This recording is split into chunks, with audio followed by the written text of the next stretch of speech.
السلام علیکم ورحمۃ اللہ وبرکاتہ۔ ناظرین، آج ہم آپ کے لیے ایک نیا واقعہ لے کر حاضر ہوئے ہیں جو کہ بہت ہی خوبصورت واقعہ ہے۔ یہ واقعہ ماں کا مقام قرآن و حدیث کی روشنی میں ماں ایک باشعور اور عظیم خاتون ہے جو بچوں کی زندگی میں بعد صبا کی مانند ہے، جو اولاد کے لیے طرح طرح کی تکلیفیں اٹھاتی ہیں، جو اپنی اولاد کی خاطر اپنی آرزو کا گلا گھونٹ دیتی ہے، اپنی خواہشات کو خاک میں ملا دیتی ہے، اپنی خوشیوں کا جنازہ نکال دیتی ہے، جو خود نہیں کھاتی اور اپنے بچوں کو کھلاتی ہے۔ لیکن آج معاشرے میں ایسے نوجوان پیدا ہوئے ہیں جو اپنی ماں کو گالیاں دیتے ہیں، برا بلا کہتے ہیں، مارتے ہیں، یہاں تک کہ اس کو خود کے گھر سے بگا دیتے ہیں۔ شاہد انہیں لوگوں کے لیے اللہ رب العزت نے قرآن مجید میں ارشاد فرمایا، وَلَا تُشْرِكُوا بِهِ شَيْئًا وَبِالْوَالِدَيْنِ إِحْسَانًا وَبِذِي الْقُرْبَى وَالْيَتَامَى وَالْمَسَاكِينِ وَالْجَارِ ذِي الْقُرْبَى وَالْجَارِ الْجُنُبِ والصاحب بالجنب وابن السبيل وما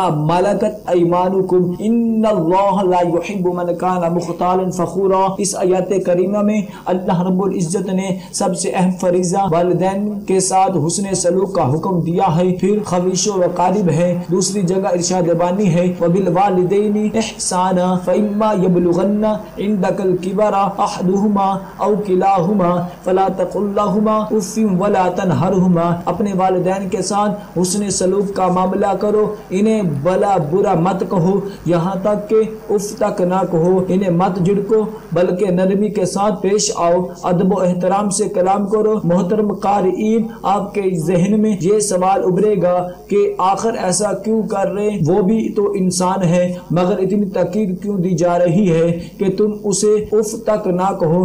جب یہ سوال آپ کے ذہن میں ابھرے گا تو ماں کا لطف و کرم آپ سے سوال بیٹا بھول گئے کیا وہ میں ہی ہوں جس نے تمہیں اپنے جگر کے خون کا دودھ بنا کر پلایا؟ وہ میں ہی ہوں جو اب تو بستر پر پیشاب کر دیتا تھا تو میں تمہیں دوسری جانب سلا دیا کرتی، اور جب تو دوسری جانب پیشاب کر دیا کرتا تو تمہارے پیشاب کیے ہوئے جگہ پر سو جایا کرتی تھی اور تجھے اپنے سینے پر سلایا کرتی تھی۔ بیٹا وہ میں ہی ہوں جو تمہیں اپنے شکم میں 9 مہینے تک بوجھ اٹھائے لیے پھرتی رہی اور تمہارے وزن سے ہونے والے درد کو برداشت کرتی رہی۔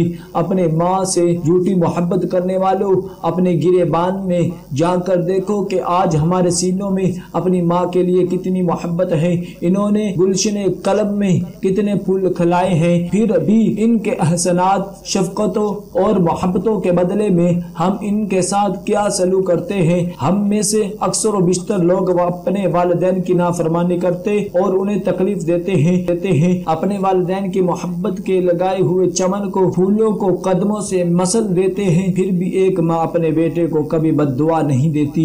اگر کچھ کہتی ہے تو دل سے نہیں کہتی بلکہ خداوند قدوس سے یہی دعا کرتی ہے کہ اے میرے رب، تو میرے لال کو، تو ہمارے لخت جگر کو نور و نظر کے کو ہدایت کے ساتھ ہمیشہ سکون و برات کی زندگی عطا فرما۔ دوسرے مقام پر ارشاد بانی ہے جس میں اللہ رب العزت نے اپنے ساتھ والدین کا بھی شکر ادا کرنے کا حکم دیا ہے۔ ان شکرلی والی والدی کا، میرا اور اپنے والدین کا بھی شکر ادا کرو۔ دوسری جگہ ارشاد خداوندی ہے، وَقَضَىٰ رَبُّكَ وَبِالْوَالِدَيْنِ إِحْسَانًا، تیرے رب نے فیصلہ کر دیا کہ اس کے سوا کسی کی عبادت نہ کرو اور والدین کے ساتھ احسان کرو۔ حضرت ابو ہریرہ رضی اللہ تعالی عنہ سے روایت ہے، ایک آدمی آپ صلی اللہ علیہ وسلم کے پاس آیا، عرض کیا یا رسول اللہ صلی اللہ علیہ وسلم، لوگوں میں سب سے زیادہ حسن سلوک کا مستحق کون ہے؟ آپ صلی اللہ علیہ وسلم نے ارشاد فرمایا تیری ماں، اور پھر کون؟ فرمایا تیری ماں، پھر کون؟ اسی طرح 3 مرتبہ آپ نے فرمایا، چوتھی بار فرمایا کہ تیرا باپ متفق ہے۔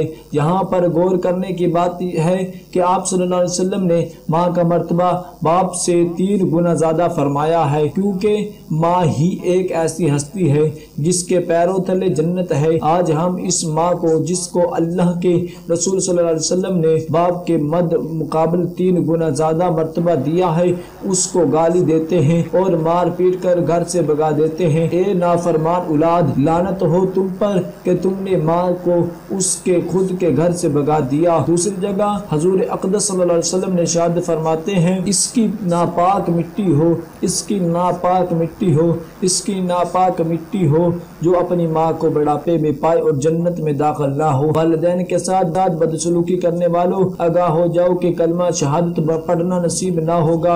حضرت عبداللہ بن سلام رضی اللہ تعالی عنہ بستر مرگ پر تھے، سرکار دو عالم صلی اللہ علیہ وسلم کا آخری دیدار کرنا چاہتے تھے۔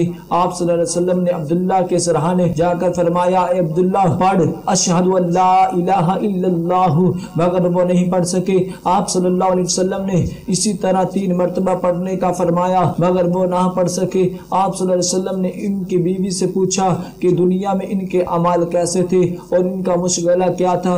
جواب دیا، یا رسول اللہ صلی اللہ علیہ وسلم اللہ کی قسم جب سے انہوں نے مجھ سے نکاح کیا ہے میں نہیں جانتی کہ سرکار ان کی کوئی نماز چھوٹی ہو۔